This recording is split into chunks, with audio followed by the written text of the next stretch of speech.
नमस्कार, स्वागत करते हैं अपने सभी दर्शकों का अपने इस विशेष कार्यक्रम भारतीय न्याय संहिता 2023। 1 जुलाई 2024 से हमारी न्यायिक प्रक्रिया में आमूलचूल परिवर्तन की संभावनाएं बनी। ये संभावनाएं बनने में भले ही बहुत लंबा समय लगा, 1860 से लेकर के, और ये 72-75 सालों का लंबा इतिहास समझिए कि पूरे आमूलचूल परिवर्तन की दिशा में हमारी सरकार ने काम किया है। हमारी लोक जनमानस जो भी लोग हैं उनकी भलाई के लिए नया कानून भारतीय दंड संहिता, जो पहले नाम था, अब हो गया भारतीय न्याय संहिता। इसी विषय पर बात करने के लिए आज हमने आमंत्रित किया है अपने स्टूडियो में।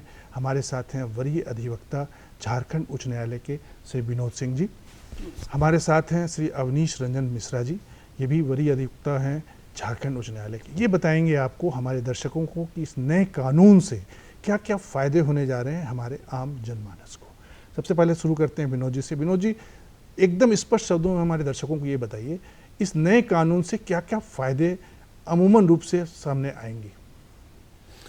सबसे पहली बात जो महत्वपूर्ण है कि ये जो 200 वर्ष जो गुलामी का, जो ब्रिटिश पीरियड का जो इतिहास था और उसके बाद से स्वतंत्रता प्राप्ति के बाद भी जो अब तक का कार्यकाल रहा, तो ये हम लोग ब्रिटिश लॉ से गवर्न हो रहे थे। अब ये शुद्ध रूप से ऐसा लगता है कि जो भारतीय सब जुड़ गया है, तो ये मेरे पार्लियामेंट के द्वारा पारित किया, भारतीय संसद के द्वारा पारित किया हुआ कानून है। तो सबसे बड़ी विशेषता तो ये है कि अब हम लोग अपने ही पार्लियामेंट के द्वारा बनाए गए कानून से अब हम गवर्न होंगे। मतलब विशुद्ध भारतीय न्याय संहिता जिसे कहा जा रहा है, जो 1 जुलाई 2024 से प्रभाव में आ चुकी है। और कुछ आप बताना चाहेंगे? जी बिल्कुल रूप ये अब जो कुछ पुराने कानून में जो विसंगतियां थी और इतने वर्षों देखने के बाद में जो चीज लग रहा था कि ये असंगत प्रावधान थे या ये व्यवहारिक नहीं थे, उन सभी को दूर करके एक नए क्लेवर में इस संहिता को लाया गया है। तो ये, और खास करके आज के जो इलेक्ट्रॉनिक एज में ये जो व्यवस्था की गई है, तो हमें लगता है कि एक नए समय के अनुरूप, नए क्लेवर में ये जो न्याय संहिता आया है, ये हम भारतीयों के अनुरूप है, जन समस्याओं और यहाँ के जन अपेक्षाओं के अनुरूप है। नहीं, बहुत अच्छी बात आपने बताई कि नए क्लेवर में आया है, और जैसे जैसे हमारी टेक्नोलॉजी बढ़ी है, जैसे जैसे चीज़ें बढ़ी है, विज्ञान ने जितनी तरक्की की है उसके हिसाब से इसमें भी तरक्की करके बहुत से बदलाव किए गए। आते हैं अवनीश जी आपके पास। जनमानस को सबसे बड़ा फायदा इस कानून से क्या होने जा रहा है? हम बताते हैं। एक इसमें ऐड कर देना चाहूँगा एक चीज़ कि जब भी इंडियन पिनल कोड 1860 की बात आती है तो 1860 लेके हम लोग चलते हैं। 1860 और 2023 के बीच में ऐसा नहीं था कि हमारे सामने वही इंडियन पिनल कोड 1860 वाला पड़ा हुआ था। कालांतर में उसमें संशोधन होते रहे थे, और 16 दिसंबर 2012 को निर्भया कांड होने के पश्चात उसमें आमूलचूल परिवर्तन हुआ था महिलाओं के विरुद्ध अपराध को लेकर के। बहुत सारी चीज़ें आई थी, 2013 का अमेंडमेंट हो, 2015 का पार्शियल अमेंडमेंट हो या 18 का अमेंडमेंट हो, बहुत सारी चीज़ें उसमें ऐड कर दी गई थी जो वर्तमान कानून में व्यवस्थित तरीके से लाई गई है। जो सुविधा होने की बात है, तुलनात्मक अध्ययन करें पुराने और नए कानून में, तो पहले जो संज्ञेय अपराध की सूचना मिलती थी 154 द में प्राथमिकी दर्ज करने का प्रावधान था। यहाँ पर जो आया 173 BNSS में, भारतीय नागरिक सुरक्षा संहिता में, उसमें 2-3 चीज़ें ऐड हो गई जो आम जनमानस के लिए सहूलियत की बात है कि EFIR, विस्तार से जरा बताएं हमारे दर्शकों को। हाँ जी, EFIR और 0 FIR 2 टर्म यूज हुआ। इसमें स्पेसिफिकली ये कहता है कि क्षेत्राधिकार के निरपेक्ष। कहने का मतलब होता क्या था कि एक आम व्यक्ति नहीं जानता है कि किस थाना का क्षेत्राधिकार क्या है। तो ऐसी परिस्थिति में अपराध कारित होने के पश्चात जब वो व्यक्ति थाने में जाता था तो उसको जानकारी मिलती थी कि ये हमारा थाना क्षेत्र नहीं है, ये दूसरा थाना क्षेत्र है। इस तरह से पीड़ित को परेशान होना पड़ता था अपराध होने के पश्चात। तो अभी क्या है कि क्षेत्राधिकार के निरपेक्ष कोई भी थानाधिकारी जो हैं वो प्राथमिकी लेने के लिए बाध्य हैं। उसको संज्ञा जो दी जाएगी वो 0 FIR की संज्ञा दी जाएगी और संबंधित क्षेत्राधिकार वाले थाने में हस्तांतरित कर दिया जाएगा। मतलब कोई भी व्यक्ति अगर पीड़ित आदमी है तो किसी भी थाने में जाकर कोई भी अपराध की सूचना दर्ज करा सकता है। पूरे भारत के क्षेत्राधिकार के अंदर किसी भी थाने में 0 FIR की संज्ञा दी जाएगी। दूसरी बात यह आई कि एक आम व्यक्ति थाना परिसर जाने से डरता है। ऐसी परिस्थिति में एक टर्म इंट्रोड्यूस किया गया, EFIR। EFIR कहने का मतलब आप किसी भी इलेक्ट्रॉनिक माध्यम से प्राथमिकी संज्ञेय अपराध की सूचना आप थाने में दे सकते हैं। वो प्राथमिकी दर्ज होगी, 3 दिनों के अंदर बुला करके पीड़ित पीड़िता सूचक सूचिका जो होंगे उनको वो आवेदन प्रति हस्ताक्षरित कराया जाएगा, ये इसके लिए कि आपने ये हमको दिया है। मतलब करना ये है कि जी। आपने एफआईआर कर दी, जी सपोज मान लीजिए कि अगर आप थाना नहीं जाना चाहते हैं तो किसी भी इलेक्ट्रॉनिक माध्यम माध्यम से से, हाँ। आप अपनी सूचना को दर्ज करा सकते करा हैं। सकते हैं। पुलिस बाध्य है उसे सूचना को दर्ज करने में, जी। उसको एफआईआर करने में। जी। शर्त यह है कि 3 दिनों के अंदर जाकर के आपको उसको हाँ, बुलाए जाने पर उनको- हस्ताक्षरित हाँ, करके हाँ। उसको ऑथेंटिकेटेड करना है। हाँ करना है जी। चलिए, ये ये अच्छी दो बात बातें है। हुई। पहले क्या था कि पीड़ित और पीड़िता को, सूचक और सूचिका जो मामले के होते थे, जी। उनको अनुसंधान के संदर्भ में कोई सूचना देने का प्रावधान नहीं था। यहाँ पर यह बात आई कि प्राथमिकी दर्ज होने के 90 दिनों के अंदर 90 दिन तक क्या अनुसंधान में प्रगति हुई है, क्या हुआ है, नहीं हुआ है, इस संदर्भ में जानकारी भी सूचक सूचिका या पीड़ित पीड़िता को दिया जाएगा, जो पहले वाले प्रावधान में नहीं था। यह बाध्यकारी है अनुसंधानक पर कि ये जानकारी देंगे। थोड़ा सा आपको रोकते हैं उन्हीं जी, जी, हम आते हैं विनोद जी जी, के पास जी, में। इसका ये मतलब हुआ कि अगर किसी ने कोई एफआईआर दर्ज कर दी, पहले होता था कि उसको कोई सूचना नहीं मिलती थी उसके क्या हुआ उसे केस में, अब क्या ये बाध्यता बना दी गई है? देखिए, आपकी बात का जवाब देने से पहले मैं स्पष्ट कर दूं, 3 कानून बने हैं। जी। एक तो भारतीय न्याय संहिता, जो कि इंडियन पैनल कोड को सब्स्टिट्यूट करके लाया गया है, ठीक है। जिसमें पेनल प्रोविजन को डिफाइन किया गया है। अवनीश मिश्रा जी जो बात कर रहे थे, वो हमारा जो सीआरपीसी था, जी। जो पुलिस का पावर, कोर्ट का जुडिक्शन, कोर्ट का पावर, अपीलीय न्यायालय का प्रावधान, हाई कोर्ट, ये जो प्रावधान थे उसकी बात कर रहे जी। हैं। तो जो एफआईआर और जो जांच से संबंधित जो प्रावधान है, वो अभी आपको भारतीय नागरिक सुरक्षा अधिनियम के अंतर्गत बात होगी। हम लोग जिसको तीनों BNNS कानूनों को एक साथ बिल्कुल, लेकर चल रहे हाँ। हैं। जनता की ऐसा नहीं है कि अलग अलग लेके हाँ, चल रहे हैं। सहूलियत तो वो की बात है। BNNS हो गया जी, जी, जी। और एक साक्ष्य अधिनियम। तो ये जो जांच से पुलिस को जो पावर जो था और नागरिक को भी ध्यान में रख करके कि जैसे अभी एफआईआर वाली जो बात आई, तो अब क्या है कि अब एक व्यक्ति जो इलेक्ट्रॉनिक एज में हम आ गए हैं, तो घर बैठे हम अपने एक पेन पेपर पे अपना बात को लिखे, एफआईआर करें और उसको ईमेल के द्वारा अपने थाने को संबंधित ईमेल आईडी पे या एसपी को या पुलिस विभाग के अधिकारी को हम उसको कर देते हैं। घर बैठे थाने जाने वाला बाध्यता नहीं है। एंड वो बाद बाकी जो चीज़ें वही हैं कि अगर जो कॉग्निजेबल ऑफेंस का बात, अगर जो हमारा कंटेंट्स ऑफ जो रिटन रिपोर्ट है वो सारी बातें हैं, then police is bound to register the FIR. ये पहले भी था, क्योंकि सुप्रीम कोर्ट ने एक judgement Lalita Kumari versus state of UP में ये पारित किया था, जिसमें किसी भी कॉग्निटेबल ऑफेंस से संबंधित कोई भी अगर जो घटना घटित होती थी, तो समाज के किसी भी व्यक्ति के द्वारा अगर जो उसका लिखित या मौखिक सूचना भी थाना को दिया जाता था तो वो बाउंड था।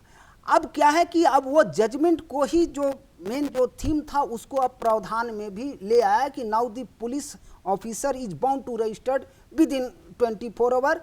दी ओनली थिंग इज एडेड कि आप इलेक्ट्रॉनिक मीन्स से भी घर बैठे भी जा करके दे देगा। मतलब ऐसा नहीं है कि आप थानों के चक्कर लगाएं या किसी एक्सपर्ट को लें, बिल्कुल, तब आप थाना जाएं, जो और पहले एक अमूमन और महत्वपूर्ण बात, वो अभी जरा सा और हम उसको एक्सपेंड कर दे रहे हैं कि सपोज कि कोई घटना कलकत्ता में हुई है, वेस्ट बंगाल के टेरिटोरियल जुडिक्शन में, आप वहाँ एफआईआर किसी कारण पर से दर्ज नहीं करवा पाए या नहीं हो पाया, तो आप रांची में, झारखंड में आकर के भी कलकत्ता में घटित हुई घटना की जानकारी आप यहीं पर संबंधित थाने में दे सकते हैं और वो एफआईआर, 0 एफआईआर आप जिस थाना क्षेत्र में रह रहे हैं वहाँ दे दीजिए एंड वो फॉरवर्ड हो जाएगी फिर जो संबंधित घटना क्षेत्र। इसको इस तरह से समझें कि आप जिस थाना क्षेत्र में भी रह रहे हो, आप अपने साथ घटित किसी भी घटना की सूचना अपने उस मतलब नज़दीकी पुलिस स्टेशन को दे दीजिए।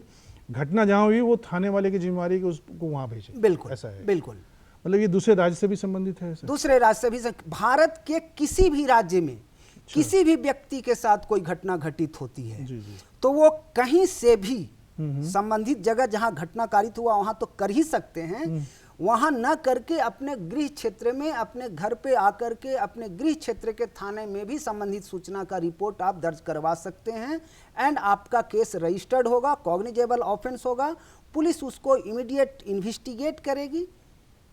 ओके, बहुत अच्छी बात आपने बताई कि अब आपको ज़्यादा परेशान होने की आवश्यकता नहीं है। अगर आप चाहते हो तो अपने नज़दीकी थाना, जो भी थाना पड़ता हो, वहाँ जाकर अपने साथ घटित किसी भी घटना की सूचना दर्ज करा सकते हैं। ये उस थाने वाले की जिम्मेवारी बनती है कि उस जो एफआईआर हुई है उस संबंधित थाना को भेज दें। बिल्कुल। ठीक है।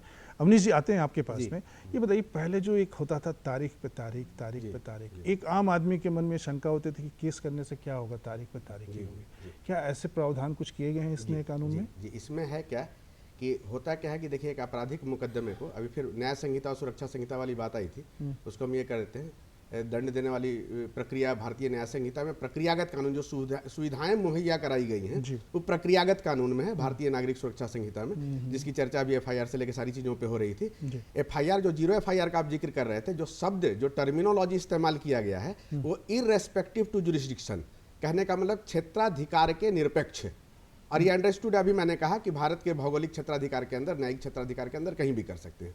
सुविधा वाली बात जो है, तारीख पर तारीख वाली बात पे आपकी आता हूं, इसमें है क्या कि समयावधि निश्चित की गई है विचारण के लिए।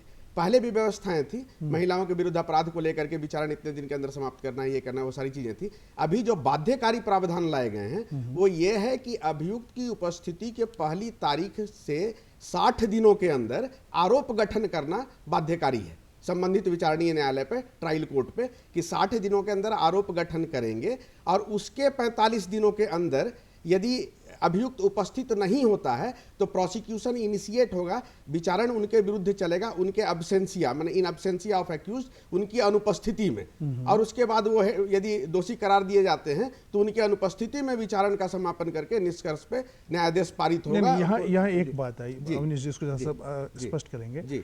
आपने बताया कि अभियुक्त की पहली पेशी के बाद 60 दिनों के अंदर में आरोप गठन होना है। अगर मान लीजिए कोई आरोपी प्रस्तुत ही नहीं होता है न्यायालय में, तब क्या प्रावधान? नहीं, तो यहाँ जो है उस पॉइंट पे ये साइलेंट है। यहाँ पे है क्या कि अभियुक्त की कोई भी संज्ञेय अपराध की सूचना मिलती है, विचारण होता है, तो अभियुक्त की उपस्थिति की पहली तारीख से, जैसे होता क्या था कि हाजिरी पड़ रहा है, अटेंडेंस पड़ रहा है, अभियुक्त नहीं आ रहे हैं, ये नहीं है, तो यहाँ जो electronic means, audio video electrical और डिजिटल मीन्स जो कहने का मतलब कि पेशी उस माध्यम से भी हो सकती है, न्यायालय में भौतिक उपस्थिति जरूरी नहीं है। इसके बाद यदि वो इरादतन भागेंगे तो उनकी अनुपस्थिति में भी विचारण करने का प्रावधान किया गया है। उपस्थित किसी भी मार्फत हो जाते हैं तो वैसी परिस्थिति में 60 दिनों की अवधि के अंदर उनके विरुद्ध आरोप गठन हो जाएगा, विचारण प्रारंभ हो जाएगा, और उसके 45 दिन तक वो उपलब्ध नहीं होंगे तो ऐसी परिस्थिति में उनके एब्सेंस में विचारण चलेगा। तो ये चीज़ों जो है वो विचारण को एक नियत अवधि के अंदर कंक्लूड करने का जो है उसका एक्सरसाइज है। इससे ये है कि कोई भी आपराधिक मुकदमे जो तारीख पर तारीख वाली बात आती थी वो नहीं होगा। एक और चीज़ यहाँ पे ऐड करेंगे कि कभी होता क्या है कि अभियुक्त बचाव पक्ष के जो अधिवक्ता होते हैं उनको लगता है कि नहीं हमारा मामला कमजोर है, तो वो समय लेते हैं, एडजर्नमेंट हम लोग बोलते हैं, तारीख लेना।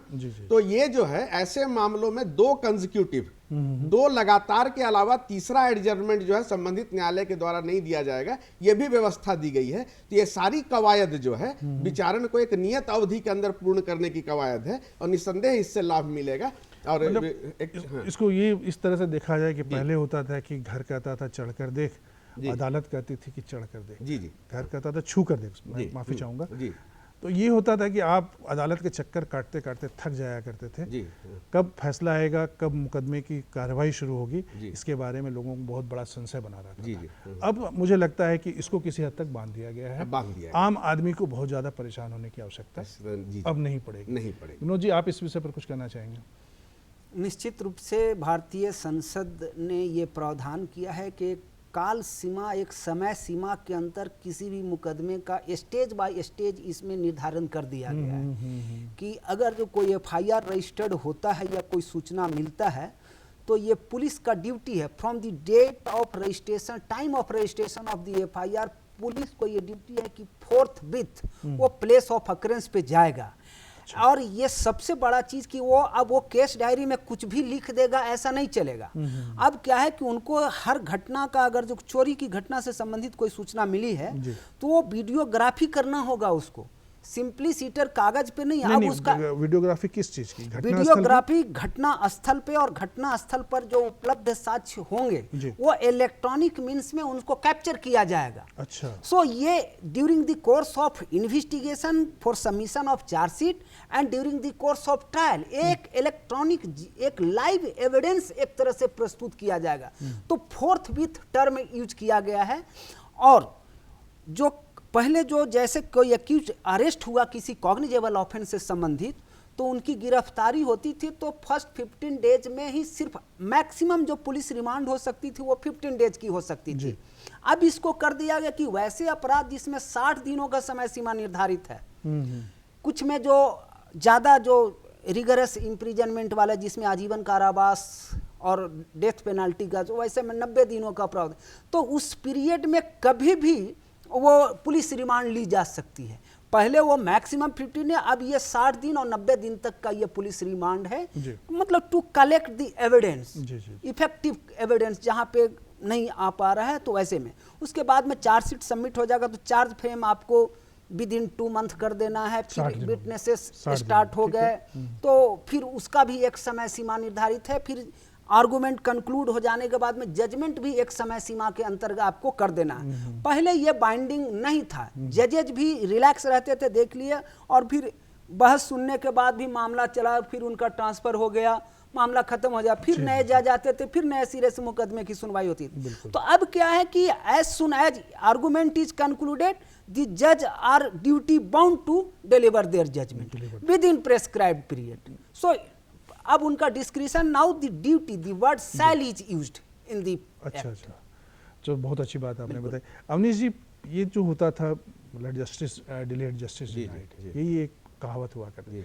इस नए कानून में बाकी बातें तो हो गई, कैसे FIR होगा और कैसे क्या होगा, अब आते हैं एक एक वर्ग के ऊपर, महिलाओं के प्रति जो अपराध होते हैं वो बड़े संगीन अपराध माने जा सकते हैं उनको। इसके बारे में ये कानून क्या कह रहा है, महिलाओं को क्या अधिकार दे रहा है? पूर्व में भी अभी 1-2 चीज ऐड करते हैं, उसके आ जाते हैं विषय पर। कि जैसे ऑडियो वीडियो इलेक्ट्रॉनिक मीन्स वाली जो व्यवस्था की गई थी, जस्टिस वर्मा की कमेटी थी निर्भया कांड के बाद, जस्टिस वर्मा कमेटी रेकमेंड किए थे कि वो ऑडियो वीडियो इलेक्ट्रॉनिक मीन्स से होना चाहिए था। तो वहाँ मे बी की बात थी, अभी सैल भी आया कि किया जाएगा, और ये भी जो है जो स्थापित प्रावधान में आया कि ऑडियो वीडियो इलेक्ट्रॉनिक मीन्स से करेंगे रिकॉर्डिंग। इसका देखिएगा, इसका जो मतलब एक्सक्यूशन यदि मुकम्मल क्रियान्वयन हो जाए तो क्या लाभ है। वो भी कहते हैं कि preferably by mobile, preferably by mobile कहने का मतलब ये स्थापित प्रावधान में है। प्रेफरेबली बाई मोबाइल कहने का मतलब कि अनुसंधानक घटना स्थल पर गए और उन्होंने यदि मोबाइल से रिकॉर्ड किया तो वो घटना स्थल पर गए थे, उस समय उस तारीख पर वो घटना स्थल पर थे, ये GPS से लोकेट किया जा सकेगा कि वो थे कि नहीं, कहीं ये टेबल वर्क तो नहीं है। तो प्रेफरेबली बाई मोबाइल कहने का ये मतलब हुआ। विचारण के दरमियान प्रतिपक्ष के जो अधिवक्ता होंगे प्रतिप्रश्न कर सकेंगे इस संदर्भ में यदि उन्होंने टेबल वर्क किया है तो। सर्च सीजर की जितनी प्रक्रियाएं होंगी वो ऑडियो वीडियो इलेक्ट्रॉनिक मीन्स से रिकॉर्ड होगा, प्रेफरेबली बाई मोबाइल। मतलब कोई आदमी अपने मन से कुछ नहीं कर सकता है, जैसे सुना जाता था कि उसने पूरे तथ्यों को पलट दिया, ये वो। अब तो आपके पास इलेक्ट्रॉनिक मीडियम से आपके पास सबूत हैं। जी, सबूतों को मिटाना अब आसान नहीं होगा, सबूतों से छेड़छाड़ आसान नहीं होगा। जी, और इसमें भी बताएं तो जो व्यवस्था दी गई है कि राज्य में एक अभियोजन निदेशालय होगा और हर जिला में एक अभियोजन निदेशालय होगा। अच्छा, गृह विभाग की बात कर लें तो एक ऑफिशियल साइट बनाया जाएगा जिस पे रिकॉर्ड करेंगे और इलेक्ट्रॉनिक दस्तावेज उस पे प्रेषित करेंगे जो संबंधित न्यायालय को पहुंचेगा। तो ये सारी चीज़ें ऐसी होंगी कि उसमें फैब्रिकेशन और उसके माने कृत्रिमता लाने की या उसको तोड़ मरोड़ करने की संभावना जो होगी वो न्यून होगी, नहीं होगी।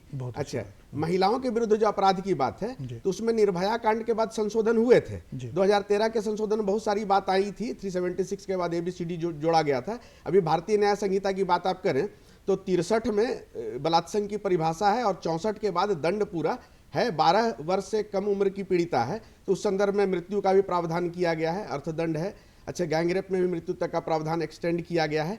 एक और बड़ी अच्छी चीज इसमें जोड़ी गई दंड वाले में, ये बताते हैं, एक शब्द सुनते होंगे लव जिहाद, और लव जिहाद शब्द को लेकर बड़ा विवाद हुआ।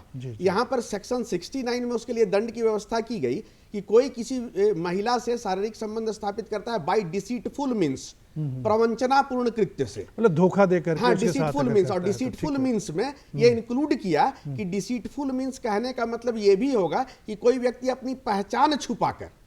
अच्छा, हाँ, इसमें ऑफेंडर जो है वो किसी भी धर्म संप्रदाय का हो, पीड़िता किसी भी धर्म संप्रदाय की हो, यदि अपना पहचान छुपाकर डिसीटफुल मीन्स से सेक्सुअल इंटरकोर्स करता है तो वो 69 में दंड का भागी होगा। 10 साल तक की सजा का प्रावधान किया गया है, गैर जमानती और संज्ञेय अपराध है। इसको थोड़ा सा सरल शब्दों में आते हैं कहने के लिए हमारे दर्शकों को समझाते हैं कि अगर कोई व्यक्ति अपनी पहचान छुपाकर, अपना धर्म संप्रदाय वगैरह छुपा करके अगर किसी महिला के साथ में ठगी करता है, जी। उसके साथ में अगर अंतरंग संबंध बनाता है, जी, जी। इस पर एक कठोर प्रावधान इस कानून में किया गया हाँ, है। धारा 69 में भारतीय न्याय संहिता में लाया गया है। जी जी। और इसके आगे क्या है महिलाओं हाँ, के प्रति? तो ये हो गया। अच्छा, उसके बाद जो था कि महिलाओं के विरुद्ध को अपराध को लेकर के पूर्व वाली व्यवस्था में मतलब क्रमवार तरीके से नहीं था, सेरिएटम में नहीं था। सारे अपराधों को एक अध्याय में ले आए, चाहे वो मोलेस्टेशन की बात हो, पीछा करने की बात हो, घूरने की बात हो, या अच्छा बलात्संग से संबंधित अपराध हो, दहेज हत्या हो, दहेज प्रताड़ना, वो सारे एक अध्याय के अंदर ले आए क्रमवार तरीके से। अपराध की गंभीरता बढ़ाई गई, दंड की परिधि बढ़ाई गई, आर्थिक दंड की व्यवस्था बढ़ाई गई। अच्छा, नियत अवधि के अंदर अनुसंधान और नियत अवधि के अंदर विचारण की प्रक्रिया भारतीय नागरिक सुरक्षा संहिता में दी गई। एक आमूलचूल परिवर्तन जी लाया जी, गया है इसमें। एकदम निसंदेह। बहुत अच्छी बात आपने बताई महिलाओं से संबंधित। जी। विनोद जी, आपके पास आते हैं। इसमें बच्चों, इनके प्रति क्या प्रावधान किए गए हैं, बच्चों से संबंधित अपराधों के प्रति? देखिए, कानून की व्यवस्था समय और काल के अनुरूप जरूरत के अनुसार बदलते रहा। ठीक है। तो भारतीय संसद ने भी आज के वर्तमान परिप्रेक्ष्य में जिन कानूनों में बदलाव की आवश्यकता महसूस किया है, उनमें बदलाव किया है। जी। तो जैसे ऑफेंसेस अगेंस्ट वुमेन का डिफरेंट काइंड्स में ये था, उसी हिसाब से बच्चों के प्रति, बच्चों के विरुद्ध जो अपराध किए जाते थे, उससे भी संबंधित प्रावधान किए गए हैं।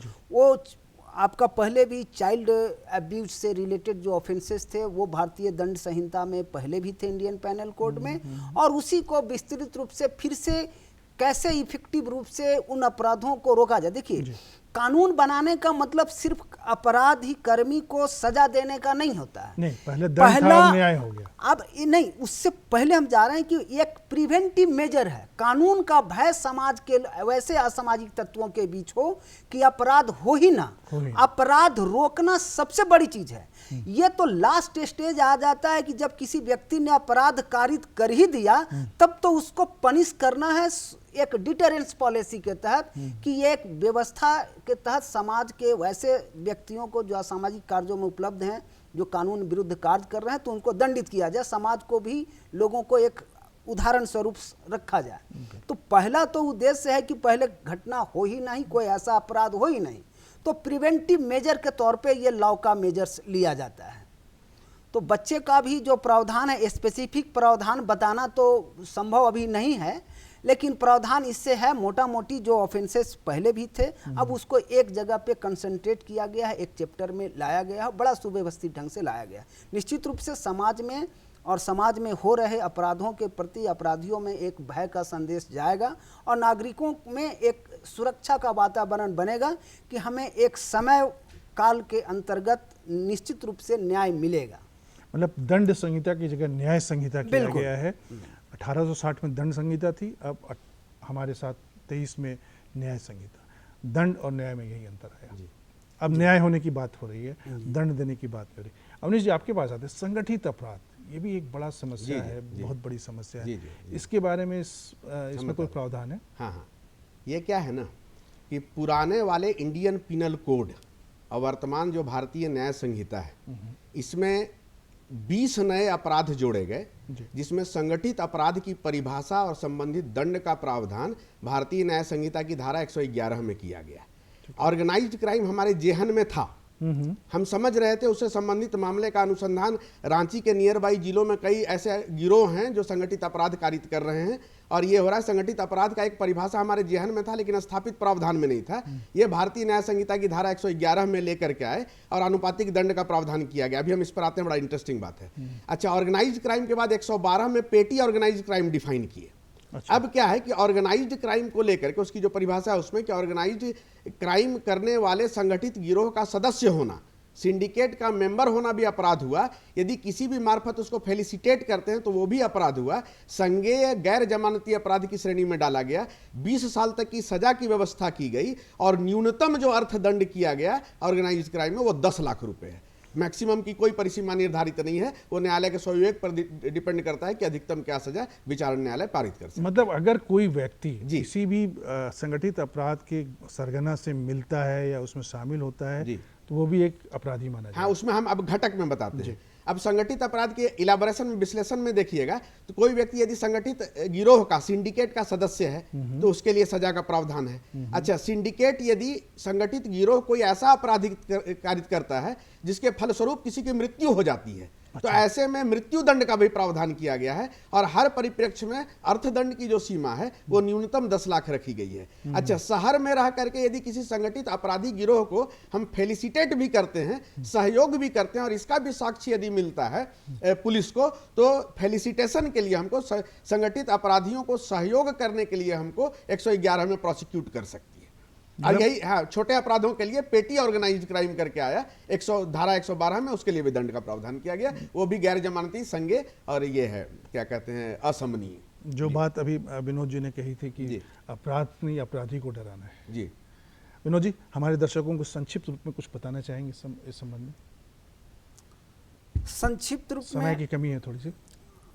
ये जो पहला तो बात मैं स्पष्ट कर दिया हूँ कि ये ब्रिटिश गुलामी वाले जो कानून थे, जो अंग्रेज़ों ने अपने हित में लोगों का शोषण करने के लिए और उन पे शासन करने के लिए जो बनाया था, अब ये भारतीय लोगों को कैसे न्याय मुहैया कराया जाए, चाहे वो फॉल्स इम्प्लीकेट किए गए निर्दोष लोग हों या जो पीड़ित पक्ष जिनके साथ घटना हुआ है, जिनके साथ अपराध हुआ है, इन दोनों को कैसे न्याय सर्वसुलभ एक समय सीमा के अंतर्गत दिया गया। इस कानून की, इस न्याय संहिता और ये जो तीनों कानून लाए गए हैं, और ख़ास करके किस तरह से इलेक्ट्रॉनिक साक्ष्य के माध्यम से इसको, मतलब साक्ष्यों को एक जगह एकत्रित करके अपराधी बच नहीं पाए। पाए। बहुत बहुत धन्यवाद आपका विनोद जी, हमारे इस कार्यक्रम में आने के लिए। अवनीश जी, आपका भी बहुत बहुत धन्यवाद। आपने बड़ी सारगर्भित हमारे दर्शकों को अच्छी अच्छी बातें बताई। दर्शकों को जरूर फ़ायदा होना चाहिए इन बातों से। हम आज के कार्यक्रम में इतना ही लेकर आए हैं आपके लिए। अगले कार्यक्रम में फिर मिलते हैं। नमस्कार।